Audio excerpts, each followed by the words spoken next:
भोलाराम एक सरकारी दफ्तर में नौकरी करते हैं, जिसके सीनियर हैं एक बाबू यानी कि क्लर्क।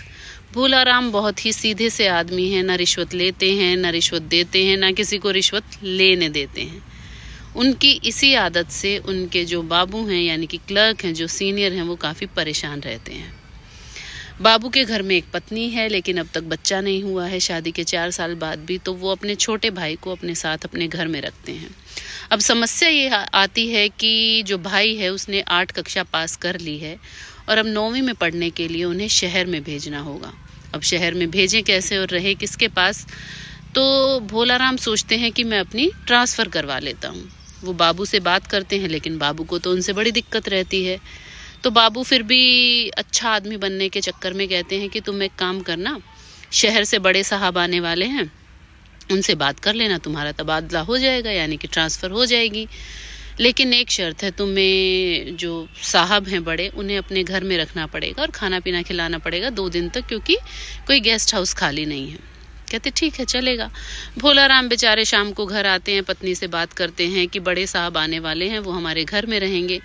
8वीं के क्योंकि पेपर ख़त्म हो गए थे, तो भाई गया हुआ है नानी के घर। अब सारी प्लानिंग हो जाती है। पत्नी कहती है कि चलो राशन लेकर आते हैं, बड़े साजो सामान लेकर आते हैं, तैयारी करते हैं। ये भी डिसाइड हो जाता है कि शहर में साथ क्या लेकर जाएंगे, क्या छोड़ कर जाएंगे। तो पत्नी कहती है कि जो मेरी हाथ से गेहूँ पीसने वाली चक्की है वो हम साथ लेकर जाएंगे। तो भोलाराम डांटते हैं, कहते हैं नहीं यार, वहाँ पे तो हर गली में चक्की होती है, तो तुम्हें ये ले जाने की आवश्यकता नहीं है। अगले दिन बड़े साहब आते हैं। बड़ा ही सत्कार किया जाता है, तैयारियां की होती हैं, क्योंकि खाना खिलाया जाता है। फिर उन्हें ऑफिस ले जाया जाता है। ऑफिस में भोलाराम और साहब काम करके लौटते हैं, घर वापस आते हैं, रात को सो जाते हैं। अगले दिन फिर भोलाराम उठकर साहब के साथ ऑफिस जाते हैं। ऑफिस से जब लौटते हैं, रात को खाना लगता है, खाना खाने ही वाले होते हैं कि भोलाराम सोचते हैं कि अब मैं अपनी ट्रांसफ़र की बात कर लेता हूँ। तो भोलाराम बात शुरू करते हैं। उससे पहले ही बड़े साहब कहते हैं कि भोलाराम, वैसे तो मैंने सुना था तुम बहुत ईमानदार आदमी हो, लेकिन आज मैंने तुम्हारा रजिस्टर चेक किया, जिसमें 2000 का जो है डिफरेंस आ रहा है, और मुझे ऐसा लगता है कि ये बात बहुत बड़ी है, मैं अपने एंड पे हैंडल नहीं कर सकता, तो मुझे कल सुबह पुलिस को बताना ही पड़ेगा। ये बहुत बड़ा घोटाला है, मुझे तुमसे ऐसी कोई उम्मीद थी नहीं। भोलाराम बड़े परेशान हो जाते, कहते हो सकता है कि कोई गलती हुई हो या आपको धोखा लगा हो। तो बड़े साहब कहते नहीं, धोखा कोई नहीं लगा, इस रजिस्टर में 2000 का हिसाब का लफड़ा है। तो भोलाराम खाना छोड़कर उसी वक्त ऑफिस भाग जाते हैं, और ये जो कॉन्वर्सेशन थी उनकी पत्नी किचन से सुन रही होती है। भोलाराम ऑफिस जाते हैं, सारी रात रजिस्टर चेक करते हैं, और उन्हें एक जगह पर 3000 की जगह 5000 लिखा हुआ मिलता है राइट हैंड साइड पे, हालांकि लेफ्ट हैंड साइड पे 3000 था।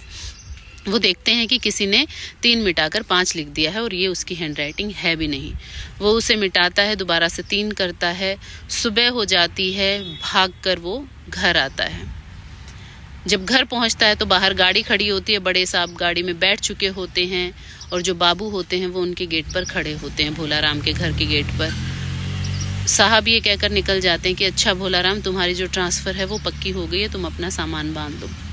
और बाबू टेढ़ा मुंह करके मुस्कुरा रहे होते हैं भोलाराम को देखकर। भोलाराम जैसे ही अंदर जाते हैं, पंखे पर पत्नी की लाश लटकी हुई पाते हैं। नीचे एक कागज़ रखा हुआ होता है, जिस पर लिखा होता है कि अब ये तन तुम्हारे लायक नहीं रहा। अक्सर ही भोलाराम के साथ ये होता आया है कि टेढ़े चलने वाले बाबू भोलाराम के सीधे रास्ते में एक गड्ढा खोद देते हैं। भोलाराम उसमें गिर जाता है, और जब तक वो उस गड्ढे से बाहर निकलता है, बाबू जैसे टेढ़े लोग बहुत आगे पहुंच चुके होते हैं।